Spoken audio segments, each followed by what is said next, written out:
Hello everyone, welcome back to my channel. If you are new here, please feel free to leave a like, comment down below and subscribe, and yeah, let's get on with the video. So today's video is going to be a study tips video. Now, I'm going to confess, I haven't been in any form of education for, oh god, how long has it been?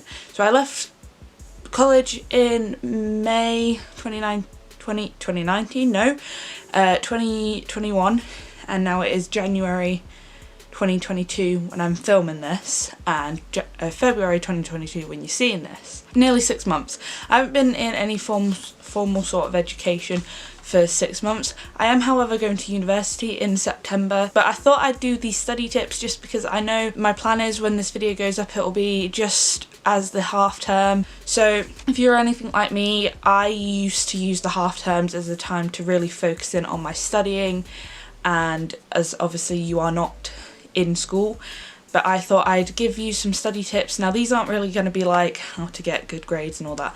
These are more so you can study effectively and actually work smarter, not harder. And also they're more like to do with lifestyle and stuff. There's like, I think there's two kind of more lifestyle kind of things, and then there's 3 like study tips. So my first study tip for you guys is to drink water or liquids, and really focus on drinking liquids. Often during like intense study period, I'm going to put this down because that's going to distract me. Often during intense study periods we forget to look after ourselves, and I am guilty of this during my GCSEs. I was a bit better when I was studying to do my A-level exams, which actually didn't end up happening.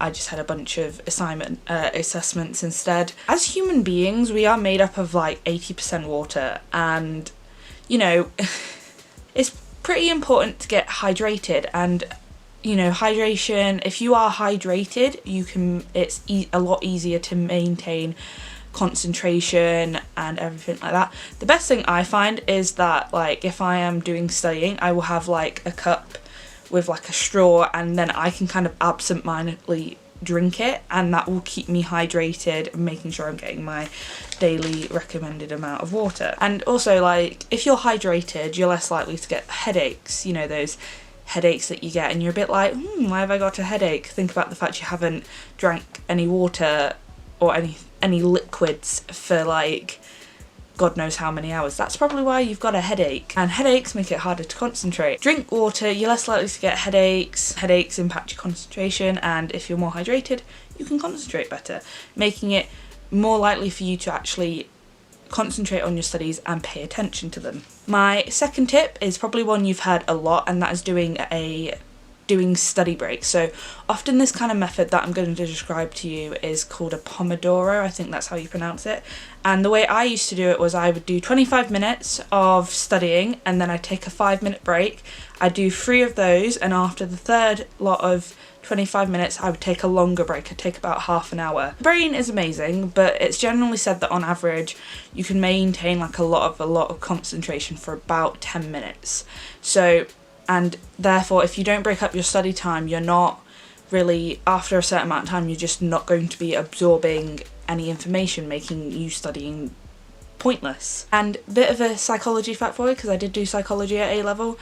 So with your sensory memory, which is basically everything you see, so basically that is constantly, your sensory memory is constantly activated.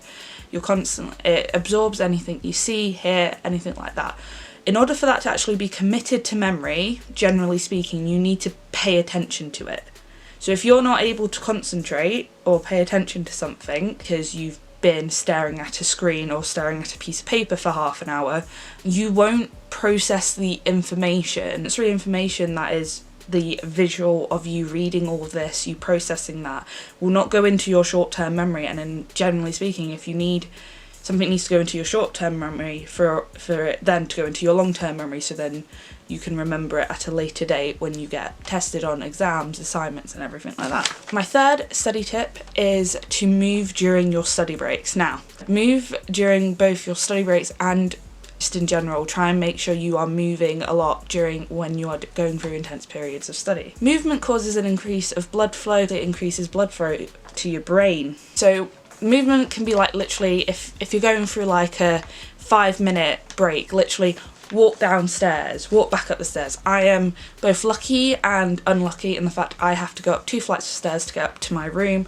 So basically, when I was going through my intense period of study during last February, I would literally, during my 5-minute breaks, I would go downstairs, get a drink, because this links in with the staying hydrated, and come back up, and that was me moving. On longer breaks, or before you start studying, go on a walk. Walk your dog if you have one, or just walk, as long as you feel safe doing so. Again, this is movement and will increase blood flow, but if you are getting outside, that will also help with your mental health. Unless I found, then again, I do not have agoraphobia or anything like that, so if going outside does cause you intense amounts of anxiety, obviously don't do that. I found that whenever there is light, I am getting natural light, whether that be sunny or just a bit cloudy, I felt a lot better, because then you're not locked inside all day, which can affect your mental health. It does help if you have a pet that likes to be walked, because as you can see in the clips that I've shown, Coco likes his walks, so I walk Coco, and I always used to try and walk him before I would do a long period of studying, because then I would get outside and get a bit of fresh air, and then I'd often sit outside in my longer breaks while I had food and everything like that. My 4th tip is to make tangible study tasks. What I mean by this is that instead of just making like a list on your to-do list, writing revise Elizabeth I, make concrete tasks to do.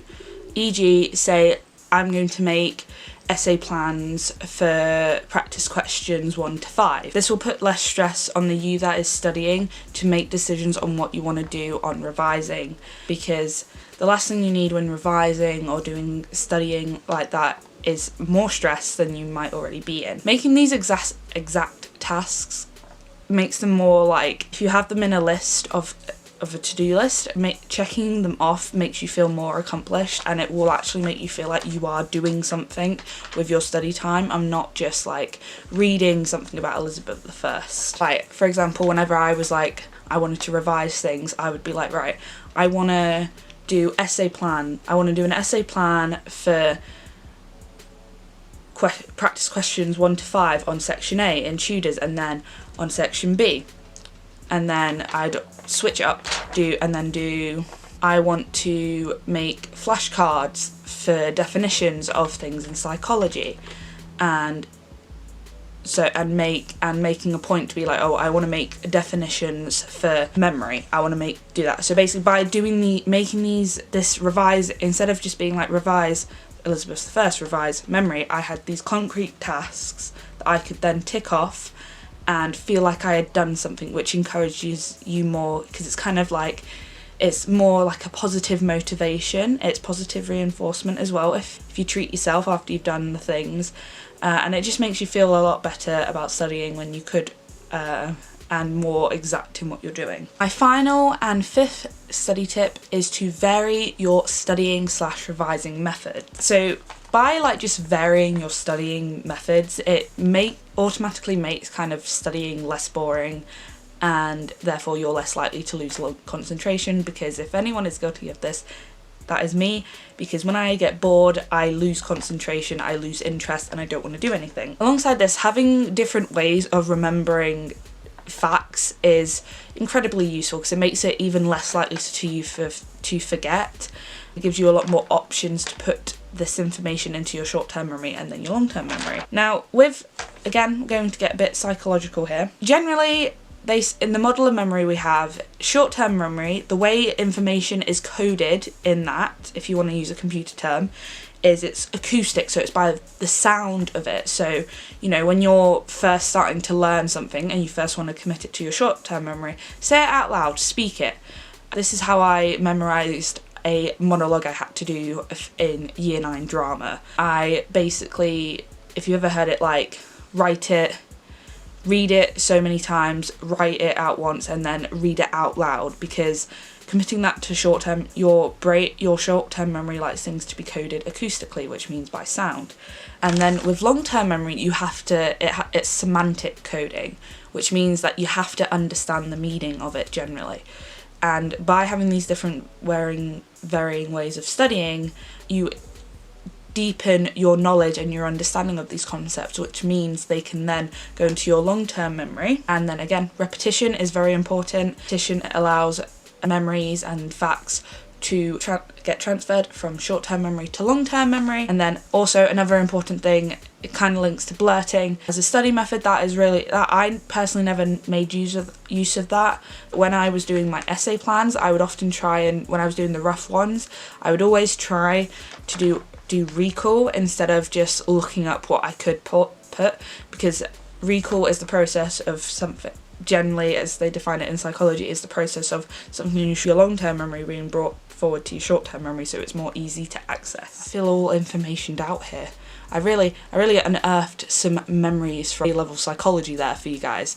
Anyway, if you did enjoy this video and you found any of these tips helpful, please leave a like, comment down below and subscribe. And I will be doing more kind of videos like this sprinkled in across the year. So when it comes to the next half term, I'll probably show you how to schedule your time and everything like that.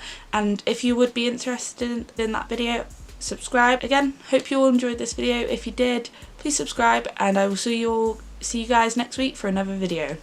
Bye.